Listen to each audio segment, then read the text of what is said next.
अच्छा, एक बात बताइए, स्कूल में पैसे के बारे में कितना कुछ सीखने को मिलता है? शायद ज्यादा नहीं।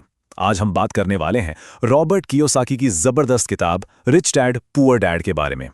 ये वो किताब है जिसने लाखों करोड़ों लोगों की पैसे को लेकर सोच ही बदल दी, और हो सकता है ये आपकी सोच को भी हिला कर रख दे। तो चलिए शुरू करते हैं। तो इस किताब की जो पूरी कहानी है ना, वो लेखक के बचपन से शुरू होती है। उनके पास एक नहीं बल्कि दो पिता थे। एक तो उनके अपने पिता थे, जिन्हें वो पुअर डैड बुलाते थे, और दूसरे थे उनके दोस्त के पिता, जिन्हें वो रिच डैड कहते थे। और पैसे को लेकर इन दोनों की सोच में जमीन आसमान का फर्क था। अब जरा इन दोनों की सोच का फर्क देखिए।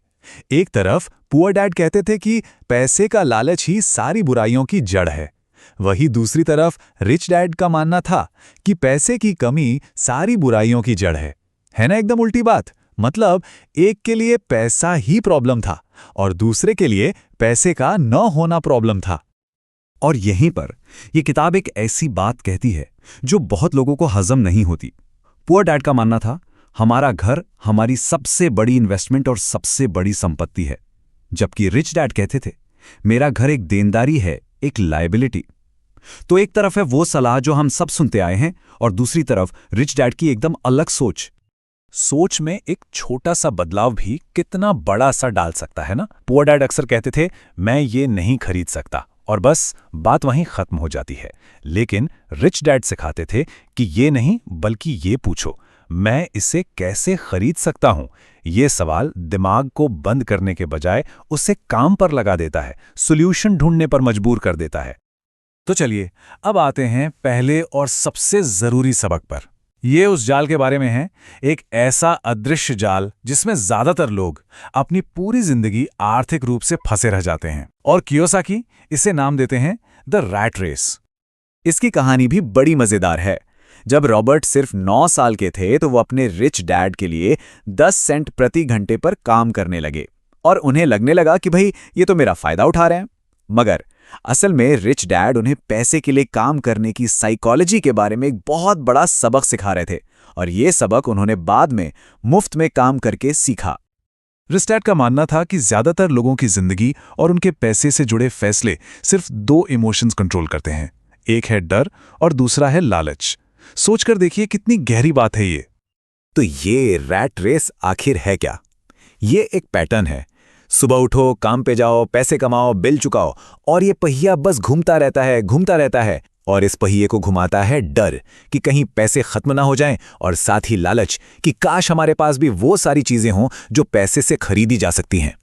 और यहीं पर रिच डैड का वो सबसे बड़ा सीक्रेट सामने आता है जो अमीरों को बाकियों से अलग करता है। वो कहते हैं, गरीब और मिडिल क्लास पैसे के लिए काम करते हैं, जबकि अमीर पैसे से अपने लिए काम करवाते हैं। ओके, तो अब आते हैं लेसन नंबर 2 पर, और ये इस किताब का आप कह सकते हैं सबसे प्रैक्टिकल हिस्सा है। ये है फाइनेंशियल लिटरेसी के बारे में, मतलब पैसे की समझ, और बस एक सिंपल से रूल को समझने के बारे में। वो सिंपल सा रूल ये है कि हर किसी को एसेट और लायबिलिटी यानी संपत्ति और देनदारी के बीच का फर्क पता होना चाहिए, और बस एसेट्स ही खरीदने चाहिए। रिच डैड के हिसाब से दौलत बनाने का बस यही एक फाउंडेशन है। तो सवाल उठता है, ये एसेट होता क्या है? देखिए, किताब में इसकी परिभाषा बहुत ही सिंपल है। कोई भी चीज जो जेब में पैसा डाले वो एसेट है। जैसे मान लीजिए कोई घर है जिससे हर महीने किराया आ रहा है, या कोई स्टॉक है जिससे डिविडेंड मिल रहा है। Simple, that's it. और लायबिलिटी यानी देनदारी, वो इसका ठीक उल्टा है। कोई भी चीज जो जेब से पैसा निकाले, जैसे कि कार जिसके इंश्योरेंस, पेट्रोल और मेंटेनेंस पर लगातार खर्चा होता रहता है। तो सारा खेल बस कैश फ्लो का है, पैसा अंदर आ रहा है या बाहर जा रहा है। अब जरा एक आम मिडिल क्लास इंसान के कैश फ्लो को समझते हैं। देखिए, इनकम आती है सैलरी से, नौकरी से, लेकिन वो पैसा सीधा बहकर चला जाता है लायबिलिटीज में। मतलब होम लोन की किस्त, गाड़ी का लोन, क्रेडिट कार्ड का बिल, ये सब मिलकर खर्चे बन जाते हैं, और नतीजा एसेट वाला जो कॉलम है वो ज्यादातर खाली ही रहता है। अब इसकी तुलना करते हैं अमीरों के कैश फ्लो से। यहां कहानी बिल्कुल ही अलग है। उनका पूरा फोकस होता है एक मजबूत एसेट कॉलम बनाने पर। ऐसे एसेट्स जो पैसिव इनकम जनरेट करें, जैसे प्रॉपर्टी से आने वाला किराया, स्टॉक से डिविडेंड या इंटरेस्ट, और फिर यही इनकम उनके सारे खर्चों को उठाती है, ना कि उनकी सैलरी। तो क्रक्स ऑफ द मैटर क्या है? सबसे बड़ा फर्क बस इतना सा है। अमीर लोग एसेट्स खरीदते हैं, जबकि गरीब और मिडिल क्लास के लोग लायबिलिटीज खरीदते हैं। और सबसे बड़ी गलती ये करते हैं कि वो उन लायबिलिटीज को ही अपना एसेट समझ बैठते हैं। तो फिर इसी लॉजिक से सोचिए, जिस घर में हम रहते हैं वो क्या है, एक एसेट या एक लायबिलिटी? ये इस किताब का शायद सबसे मुश्किल और कंट्रोवर्शियल सवाल है, जो हमें उस सलाह पर सवाल उठाने को मजबूर करता है जो हमने जिंदगी भर सुनी है। ठीक है, अब आगे बढ़ते हैं तीसरे बड़े लेसन पर, और ये इस बारे में है कि किसी को अपनी फाइनेंशियल लाइफ के किस हिस्से पर फोकस करना चाहिए। इसे समझाने के लिए रॉबर्ट कियोसाकी, मैकडॉनल्ड्स के फाउंडर रे क्रॉक की एक जबरदस्त कहानी बताते हैं। एक बार जब रे क्रॉक से किसी ने पूछा कि वो किस बिजनेस में हैं, तो जानते उन्होंने क्या कहा? उन्होंने कहा, मैं हैमबर्गर के बिजनेस में नहीं हूं, मेरा बिजनेस तो रियल एस्टेट है। और ये कहानी इस सेक्शन का पूरा सार बता देती है कि किसी के प्रोफेशन में और उसके बिजनेस में बहुत बड़ा फर्क होता है।